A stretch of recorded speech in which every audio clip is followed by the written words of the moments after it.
this episode, we turn to a part of security management that sounds simple at first, but becomes extremely important once you see how organizations actually work. Most security problems are not caused only by missing technology or advanced attackers. Many of them grow out of confusion about who is supposed to make decisions, who is supposed to perform the work, who should be consulted before a change, and who needs to be told afterward. That is why defining and communicating security roles and responsibilities matters so much for anyone learning the management side of security. For someone preparing for Certified Information Security Manager, CISM, this topic is really about creating clarity before confusion turns into delay, conflict, or risk. When people know what belongs to them and understand how their work connects to the larger security program, the organization can respond faster, make better choices, and avoid dangerous gaps that appear when everyone assumes someone else is handling the problem. Before we continue, a quick note. This audio course is a companion to our course companion books. The first book is about the exam and provides detailed information on how to pass it best. The second book is a Kindle-only ebook that contains 1,000 flashcards that can be used on your mobile device or Kindle. Check them both out at cyberauthor.me in the Bare Metal Study Guide series. A role is a position or function a person or group holds in the organization, while a responsibility is the duty attached to that role. The difference is important because titles alone do not protect anything. A person can hold a security-related title and still fail to act effectively if the real expectations are unclear, incomplete, or poorly communicated. In the same way, a responsibility can exist in policy language and still go unfulfilled if nobody understands who owns it in practice. Beginners sometimes think roles and responsibilities are mostly an administrative matter handled on paper for audits or formal governance. In reality, they are part of how security becomes operational. Clear definitions help people know where authority begins and ends, where decisions should be made, and when an issue needs to move from one level to another. Without that clarity, work gets duplicated, important tasks get ignored, and organizations often discover the confusion only after a control failure or security incident forces everyone to ask who was supposed to be watching. One of the core reasons this topic matters is that security is shared across the enterprise, even though not everyone shares it in the same way. A common misunderstanding among new learners is the belief that the security team is fully responsible for security and everyone else simply follows instructions. That is not how healthy organizations operate. The security function may guide policy, advise leaders, assess risk, monitor threats, and coordinate response, but actual security outcomes depend on many groups. Business leaders make decisions about risk acceptance and priorities. Technology teams build and maintain systems. Human resources, HR, supports parts of hiring, separation, and conduct expectations. Legal and compliance teams handle obligations and interpretation. Employees and contractors follow daily practices that either strengthen or weaken control effectiveness. Because security is distributed this way, roles and responsibilities must be defined so people understand both their individual duty and how it fits into the larger effort. Otherwise, security gets treated as someone else's job right up until something goes wrong. Another useful distinction is between ownership and support. Some roles own a decision or outcome, while others contribute information, labor, or coordination. If this difference is left vague, meetings can feel productive while nothing actually moves forward. People may share opinions, exchange updates, and discuss risks, but no one leaves with a clear sense of who is responsible for making the decision or ensuring the work is completed. This is especially dangerous in security because many issues cross technical and business boundaries. Consider a weakness in access control for a sensitive system. The security team may identify the weakness and explain the risk, but the system owner may be responsible for approving changes, and the technology team may be responsible for implementing them. If ownership is confused with support, the organization can waste time arguing about who should act first. Defining responsibilities clearly helps prevent that drift by making it obvious which role is expected to lead, which roles must assist, and which groups should stay informed as the work progresses. Clarity also matters because security responsibilities exist at different levels of the organization. Senior leaders are usually responsible for setting direction, supporting priorities, and ensuring security is taken seriously as a business concern. Managers translate that direction into plans, oversight, and accountability for their teams. Specialists handle focused tasks such as analysis, monitoring, control administration, or investigation. End users have responsibilities too, even if those duties seem basic, because everyday actions around data handling, authentication, reporting suspicious activity, and following policy affect risk in real ways. A beginner may hear the phrase security responsibilities and picture only the people with security in their title. That view is too narrow. A mature organization recognizes that security is both specialized and shared. Some roles carry deep expertise, but every layer of the organization contributes to whether controls actually work. Defining responsibilities by level helps people understand what is expected from leadership, from operational teams, and from individual users so that security becomes coordinated rather than fragmented. One of the clearest examples of why defined roles matter is separation of duties. This principle means that important actions should not be controlled entirely by one person when doing so would create too much opportunity for error, abuse, or hidden misconduct. An individual who can request access, approve access, and review their own access would create obvious risk. The same basic concern applies to financial systems, change approval, logging oversight, and many other areas. Separation of duties is not about mistrusting every employee. It is about recognizing that good security design reduces temptation, catches mistakes earlier, and makes abuse harder to hide. When roles are poorly defined, separation of duties often weakens because people take on overlapping authority without realizing the risk. A small team may do this out of convenience, and a larger organization may do it through unchecked growth and informal practice. Defining responsibilities carefully helps leaders see where authority is concentrated, where independent review is missing, and where oversight needs to be adjusted before a control weakness becomes a serious problem. Communication is what turns defined responsibilities into real organizational behavior. A responsibility that lives only inside a policy document or job description is not enough if the people involved do not understand it, remember it, or know how it applies to daily work. New learners sometimes assume that once leadership approves a policy, communication is complete. In reality, communication has to be repeated, contextual, and tied to action. People need to know what their responsibility is, why it matters, when it applies, and what they should do if something falls outside their role or ability. Good communication also helps prevent fear and silence. If employees know how to escalate an issue and know who owns what, they are more likely to report problems early instead of guessing or staying quiet.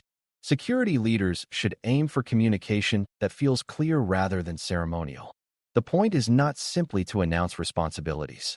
The point is to create shared understanding so people can act with confidence and know when to involve others.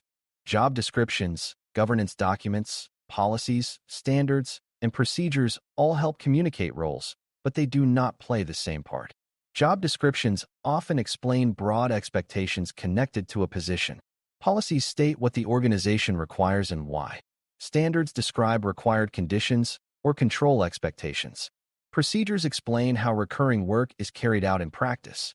Governance documents may show who has authority for decisions, oversight, and escalation. Each of these can support clarity, but none is fully effective on its own.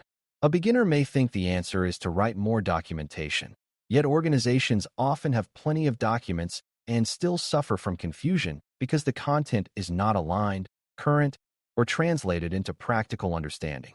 Communication works best when these materials reinforce one another instead of conflicting or drifting apart. When an employee hears one message in training, reads another in policy, and sees a third in practice, confusion is almost guaranteed. Defining responsibilities well means making sure the written record and daily reality point in the same direction. Training and onboarding are major parts of responsibility communication because people cannot carry out duties they have never been taught to recognize. When someone joins a team, changes roles, or takes on greater authority, they need more than a list of tasks. They need context about how their responsibilities affect security, what decisions they can make independently, what requires approval, and what signs should trigger escalation.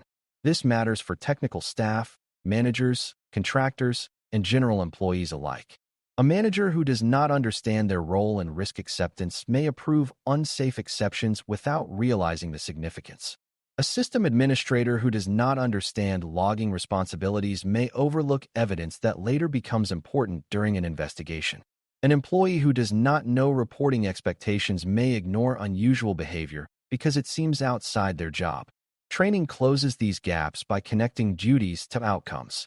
It helps people see responsibility not as abstract paperwork, but as a practical part of protecting the organization, supporting customers, and reducing the likelihood of harmful surprises. Confusion about responsibilities often appears most clearly during stressful moments, especially security incidents. When an incident begins, time matters, and uncertainty becomes expensive very quickly. If nobody knows who has authority to declare an incident, who coordinates communication, who preserves evidence, who speaks to leadership, who works with legal counsel, or who handles business continuity decisions, the response can become fragmented even if talented people are involved. This is one reason incident planning depends heavily on defined roles. Teams need to understand their own duties before pressure arrives, because the middle of an incident is a poor time to negotiate basic authority and ownership. Clear responsibilities also help reduce emotional friction. People are less likely to argue over control when the organization has already agreed on decision paths and reporting lines. For beginners, this is an important lesson because it shows that security roles are not just about normal operations. They are also about helping the organization stay coordinated when urgency, uncertainty, and public consequences are all rising at the same time. External parties add another layer of complexity because organizations often depend on vendors, service providers, consultants, and partners for important parts of their environment. A common mistake is assuming that outsourcing a service means outsourcing the security responsibility connected to it. That is not true. A provider may perform a function, but the organization still retains responsibility for oversight, expectations, and risk understanding.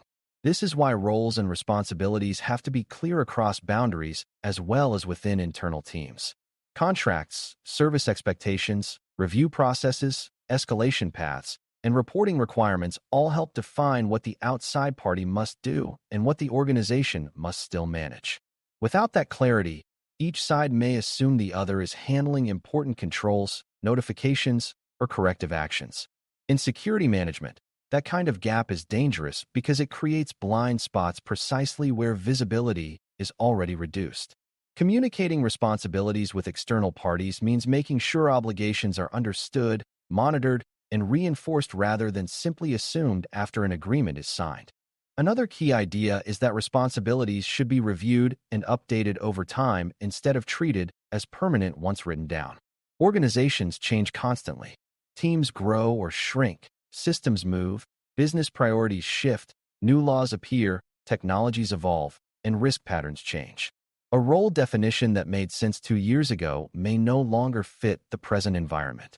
If responsibilities are not revisited, organizations can develop hidden gaps where former duties still exist but no longer have a clear owner. They can also create overlaps where multiple groups believe they control the same decision, which leads to delay and conflict. Review is therefore part of good governance. Security leaders should look for signs that definitions need attention, such as repeated escalation confusion, inconsistent control execution, unclear incident response, or persistent disagreement over ownership. A beginner should see this as a living process rather than a one-time assignment. Defining responsibilities is important, but maintaining their relevance is what keeps them useful as the organization changes around them. Leadership tone matters here because people tend to follow what is reinforced, not just what is written. If leaders behave as though security responsibilities are optional, vague, or easily ignored when deadlines get tight, others will learn that those duties are negotiable. On the other hand, when leaders ask clear questions, reinforce accountability, support escalation, and respond seriously to identified gaps, people understand that roles and responsibilities are part of how the organization operates. This does not require harshness or constant discipline. It requires consistency. When accountability is fair and expectations are communicated with respect, people are more likely to accept their responsibilities as part of normal professional conduct. Leaders also set the example by staying within their own role. A leader who bypasses control processes or ignores ownership boundaries for convenience weakens the very clarity the organization needs. Good security culture grows when leaders model respect for governance and help others see that clearly defined responsibility is not bureaucracy for its own sake, but an important part of trust and resilience. Perhaps the most important misconception to leave behind is the idea that defined security roles make the organization rigid. In fact, the opposite is usually true. Clear roles create flexibility because people know where to turn, how to coordinate, and what decisions can move quickly without confusion. When responsibilities are understood, teams can adapt faster because they do not waste energy sorting out basic ownership in the middle of changing conditions. Clarity supports collaboration rather than replacing it. It allows specialists, managers, and business leaders to work together without stepping on one another's authority or leaving dangerous gaps behind. That is especially valuable in security, where problems often cross technical, legal, operational, and human boundaries at the same time. A strong definition of roles does not remove judgment, discussion, or teamwork. It gives those things a structure so the organization can act coherently. For someone learning CISM concepts, that is the heart of this topic. Security roles and responsibilities are not merely paperwork.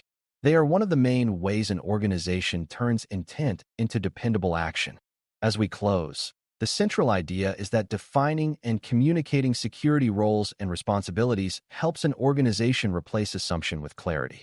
When people know what they own, what they support, when to escalate, and how their duties connect to others, security stops being a vague shared concern and becomes a coordinated management practice.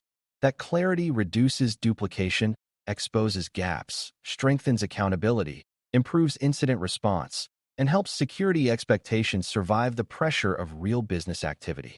Communicating those responsibilities well is just as important as defining them, because people cannot act on duties they do not understand or remember. Over time, organizations that handle this well build trust, consistency, and better decision-making across both technical and business teams. For a new learner, this topic is a reminder that strong security does not come only from tools and controls. It also comes from people understanding their role in protecting the organization and being able to carry out that role with confidence, support, and a clear sense of responsibility. Thanks for listening. For more audio courses, daily newsletters, and more, please visit baremetalcyber.com.